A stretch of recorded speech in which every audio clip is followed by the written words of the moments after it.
দর্শক, এই মুহূর্তে ব্রেকিং নিউজ। মধ্যপ্রাচ্যে চলমান যুদ্ধ পরিস্থিতিতে জ্বালানি সংকট মোকাবেলায় একগুচ্ছ সিদ্ধান্ত নিয়েছে সরকার।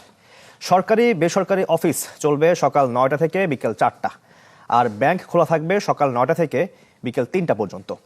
রাতে জাতীয় সংসদ ভবনে মন্ত্রী পরিষদ বৈঠক শেষে ব্রিফিংয়ে এ কথা জানান মন্ত্রী পরিষদ সচিব নাসিমুল গনি।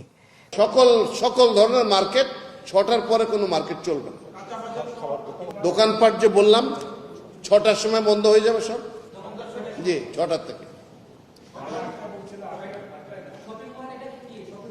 হ্যাঁ, শপিং মল, সব দোকানপাট বলতে শপিং মলও তার মধ্যে পড়ে। জি,